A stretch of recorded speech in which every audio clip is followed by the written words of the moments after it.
17 ஆண்டுகளுக்கு பிறகு 200 கோடி ரூபாய்க்கும் மேல் லாபம் ஈட்டி பொதுத்துறை நிறுவனமான BSNL புதிய சாதனை படைத்திருக்கிறது. இது பற்றி விவரிக்கிறார் சிறப்பு செய்தியாளர் ரஞ்சித்.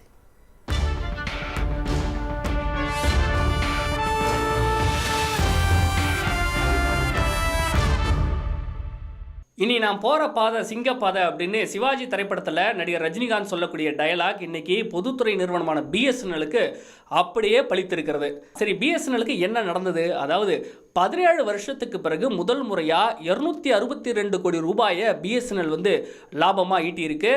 இதுக்கு என்ன காரணம் அப்படின்னு பார்க்கும்போது ஒரு சின்ன ஃப்ளாஷ்பேக்கை நம்ம தெரிஞ்சுக்கணும். போன வருஷம் ஜூலை மாதம் இந்தியாவை பொறுத்த வரைக்கும் தனியார் தொலைத்தொடர்பு நிறுவனங்கள் ஜியோ, ஏர்டெல், வோடஃபோன் ஐடியா ஆகிய 3 நிறுவனங்கள் தான். இந்த 3 நிறுவனங்களும் ஒரே நேரத்தில் ரீசார்ஜ் டேரிஃபை தாறுமாறாக உயர்த்திருச்சு. வாடிக்கையாளர்கள்லாம் அதிர்ச்சியும் அடைஞ்சாங்க.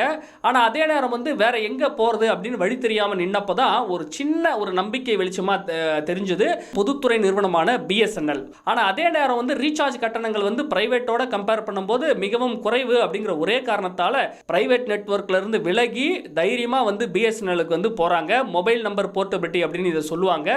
அந்த வகையில் ஜூலை மாதத்துலேருந்து இப்போ நடப்பு பிப்ரவரி மாதம் வரைக்கும் சுமார் 7 மாத காலத்தில் மொத்தம் 1,30,00,000 பேர் தனியார் தொலைத்தொடர்பு நிறுவனங்களிலிருந்து விலகி BSNLக்கு வராங்க.